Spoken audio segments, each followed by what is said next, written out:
Hello,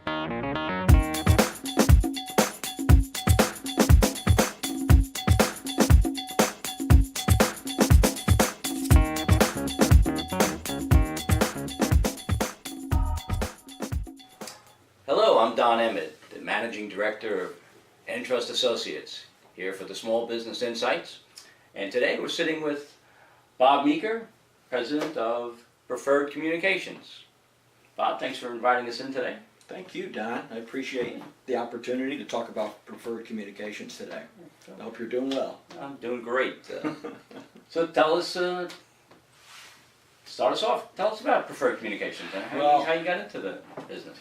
You know, Don, that we're in our 20th year now. Right.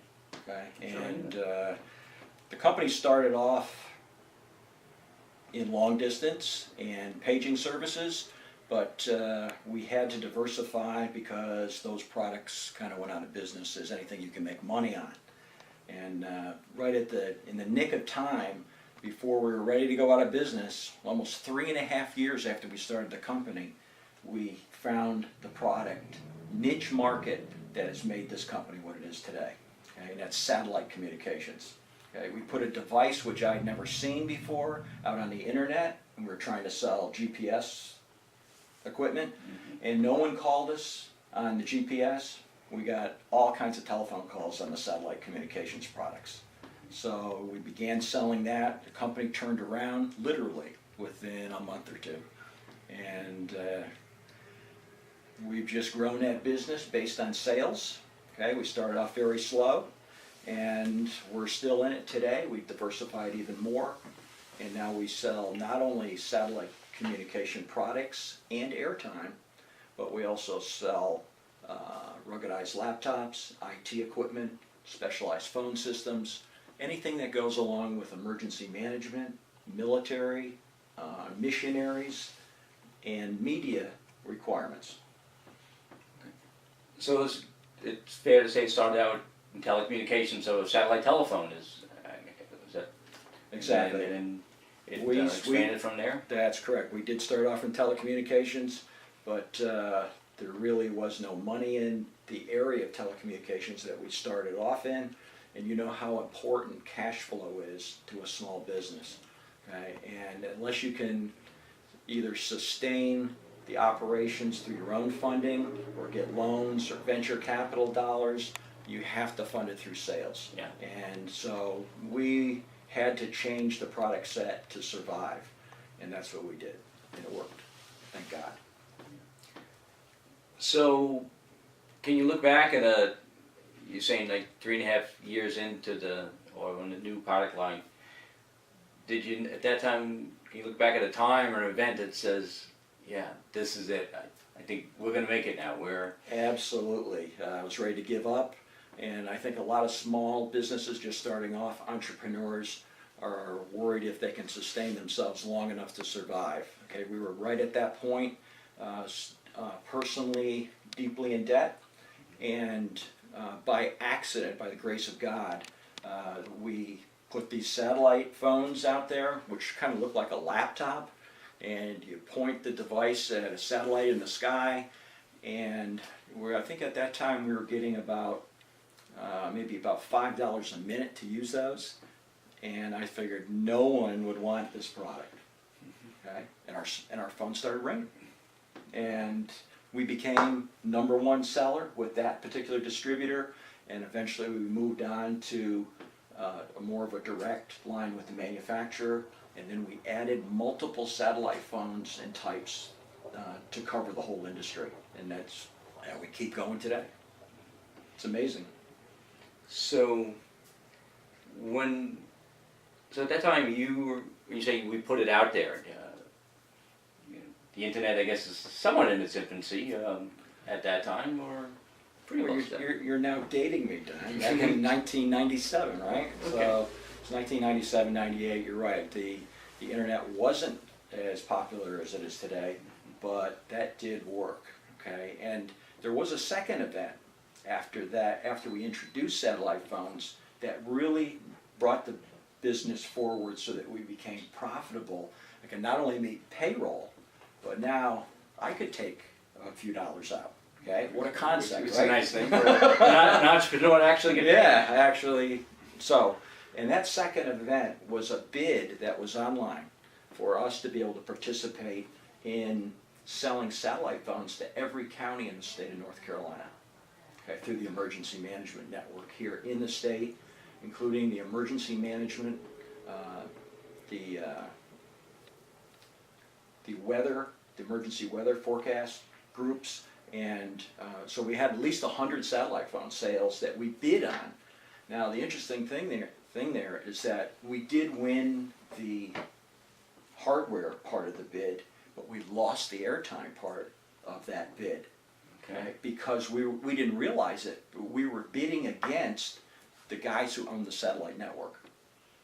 Okay, we were never going to win that. Okay? Who's you're basically reselling their That's right. their service. So we can't compete with them.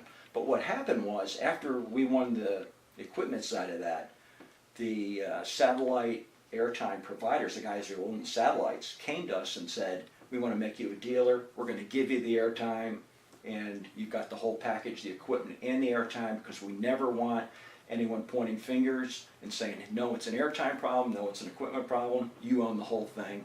And that was a sizable growth factor for the company, as you can imagine. And it was a good size sale. And that allowed us to continue on and then expand.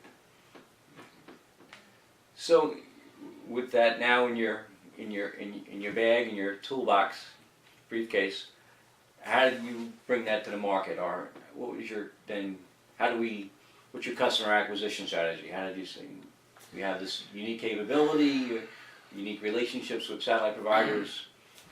Our main market focus in satellite communications has been with the military, with media, and with missionary groups. And so we are a Christian-based company. We have gone forward and met with a number of different missionary groups, okay, and picked up a huge amount of business by actually communicating with them and giving them a discount on what other people may charge them. We've also established ourselves as a very reliable provider of satellite communication products and services to the military. And we've worked through intermediate, larger companies, okay, who deal almost exclusively with us. When a larger company wins a contract with the Army or the Marines, okay, when it comes to laptops or satellite communication products, they come to us as a preferred vendor.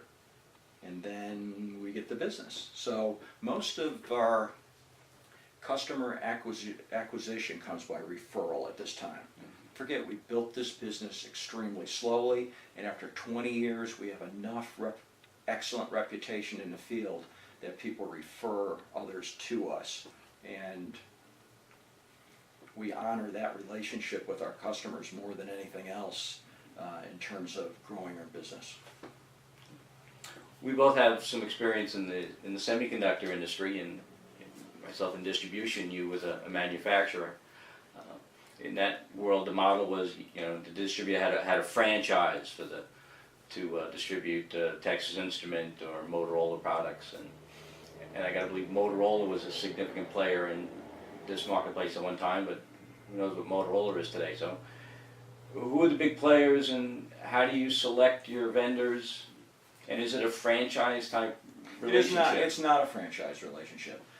We often play one vendor against the other to get the best pricing, and they know it. Okay, it's just the competitive nature.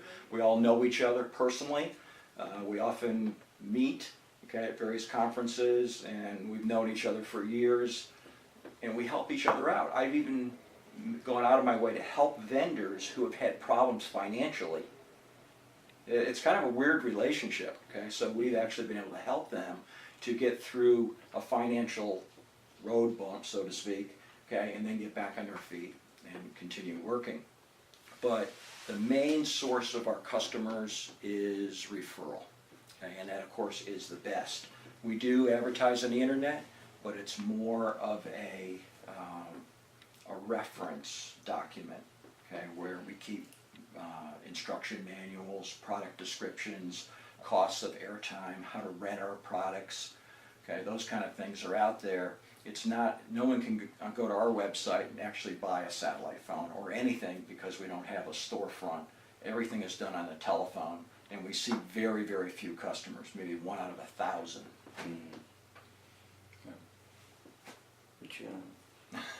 Which was good for your selling administration expenses. It is, and we have very little bad debt because the type of product, the niche market we're in, if someone has a satellite phone, that means they're going to go someplace where there's no cellular network.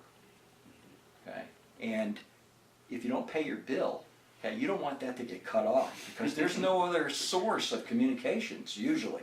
And we've had many of our customers whose lives have literally been saved by satellite phones. So when a person buys satellite communication products, they know what they want. Okay, sometimes we have to give them unpaid consulting to educate them. Okay, we don't always have the lowest price. Okay, but the support and the rapport we build with our customers has sustained us, and we very rarely ever lose a customer. So it's been very, very interesting in how our customers have stayed with us, and we continue to grow. That is, I would think, quite a bit of leverage when you're looking to collect a receivable, saying, one thing putting a vendor or a customer on credit hold, but saying, These guys, we're going to have to cut off your service. Exactly. These customers know what they want, and they're willing to pay the price to get it, and the equipment better work, and it does. Yeah. So who are the big players in terms from a hardware standpoint in your marketplace, sir?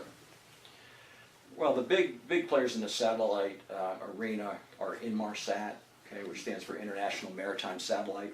Okay, they were one of the originals who put satellites in place basically for shipping and the shipping industry. There aren't many cell towers out there in the Atlantic or Pacific Ocean or any of the oceans. Okay, so they put these satellites out, and they essentially put beacons on boats, large freighters or whatever. If they had any problems, they could just hit the button and it would send their GPS location.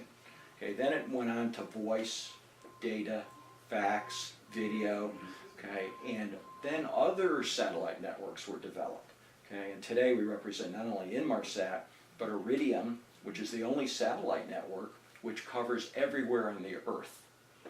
That was the Motorola project at one time, wasn't it? The equipment was originally made by Motorola, but it's not anymore. Right. Okay. So those satellites orbit the Earth like moving cell towers, and so when you make a satellite call on an Iridium phone, the call is literally transferred handed off from one cell tower to the other. Inmarsat's geosynchronous. Okay, so you have to keep your device kind of pointed in that direction and locked onto the satellite. The satellite just stays geosynchronous over the equator, and it usually covers about plus or minus 70 degrees latitude. So you can't get the poles. Iridium is the only satellite network that's made calls from North Pole to South Pole. Okay, there's Globalstar, okay, which also covers most of the United States, Canada, North America, Europe. Okay, there's Thuraya, which covers mostly the Middle East, Southeast Asia. Okay. And then there's also MSAT, okay, and they are another geosynchronous. They typically cover North America and are used mainly by emergency management people. They also have the competitive advantage of having a push-to-talk, and they can talk to groups over the satellite network. Pretty cool, huh? Very cool. I guess we don't realize that how cool things are. That we can watch today. We can watch soccer games from Brazil, and the quality is like it was happening in downtown Raleigh. That's a different satellite network, but still, the principle is the same. Yes, sir. It's just how ubiquitous satellite communication has become, where that the whole world is connected to an extent. Yeah. So, having spent maybe like half your career in corporate America, right? How do you, looking back, how do you feel that prepared you for your second career as an entrepreneur? You felt it was great lessons learned, or you think do you miss having someone staff to take care of things? Or as an entrepreneur, I'm sure you have to wear a lot of hats. Yeah, I made a transition from a Fortune 500 company where I worked for over 20 years, okay, and they fed me. Okay? They fed me all the food that I wanted and told me what I did, what I should do, and provided benefits and everything. And I then transitioned through a program they had to a nonprofit. And I worked with a nonprofit for 3 years. I had taken a buyout from the Fortune 500 company, and then the nonprofit went under because we lost our funding. And I found myself unemployed in my late 40s. Okay, so I was not able to find another job. So what am I going to do? Okay, so I started the company. Now, what did I learn from this? I learned a lot from the Fortune 500 company. It was an excellent company to work for. It had good people. I learned a lot about management, but it taught me nothing at all about how to run a business. Zero. Okay, I was a middle manager in a manufacturing and development organization. I never saw the cash register. I did not know anything about cash flow, profits, losses, anything. And I didn't care, as long as I got my paycheck. Okay? Then when I went to the nonprofit, I did have to run it as a business. So in 3 years, I learned about P&L, okay, balance sheets, okay, how to manage a business in addition to manage people. Expenses, revenue, and Right. And then finally, okay, when I went into business for myself, I was able to bring those skills to the table.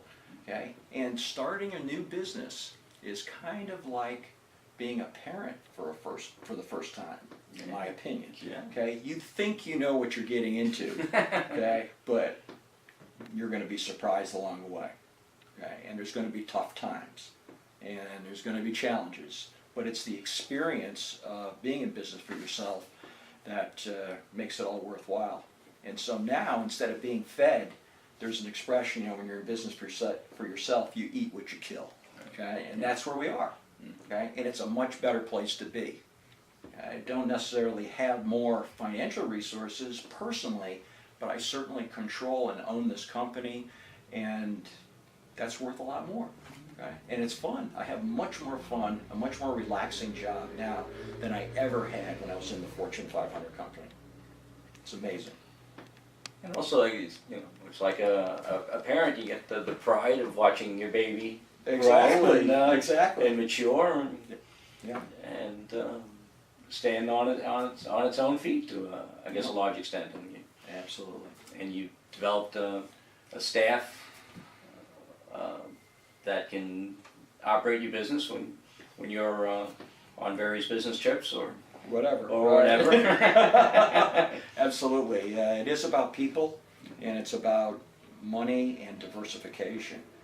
My people, the people that work in this company are much more than employees. Okay, in a small company, you actually have to fit into a small company family culture. Yeah.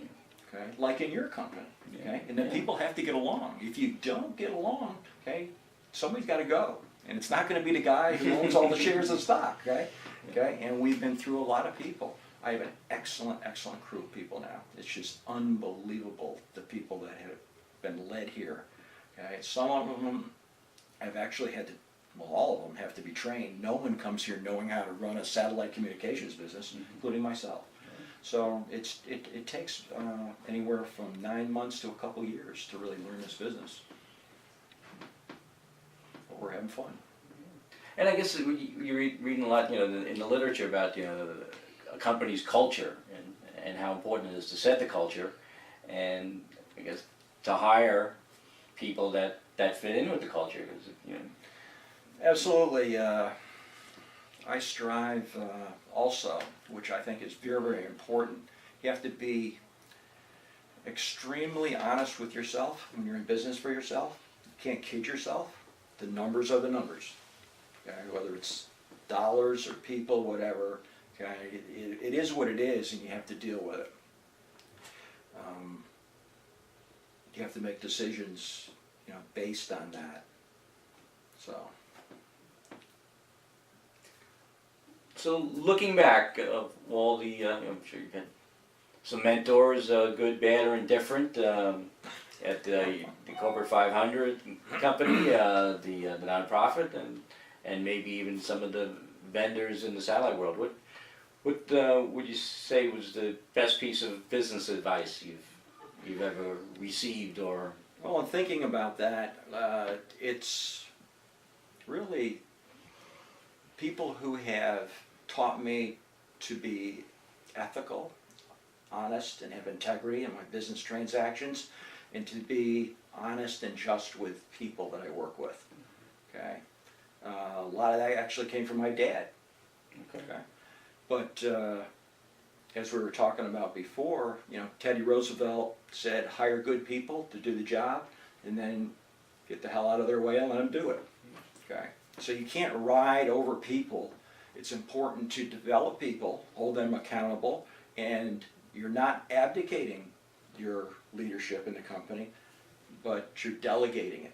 Okay, so you have frequent follow-ups, and you have to watch the books, of course. I think the owner of a company really needs to have their hands in the finances of the company at all times and not delegate that at all. Mm-hmm. I think it's very, very important. Maybe until you get to a certain size.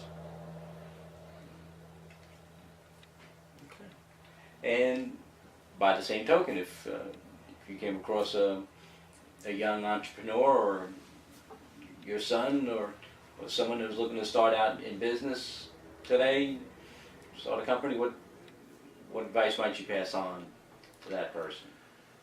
I would say be ready to bet the ranch and be very, very patient. Okay, and because you're going to stress yourself out if you try to make something happen that isn't going to happen in a timely, you know, in when as it's supposed to happen.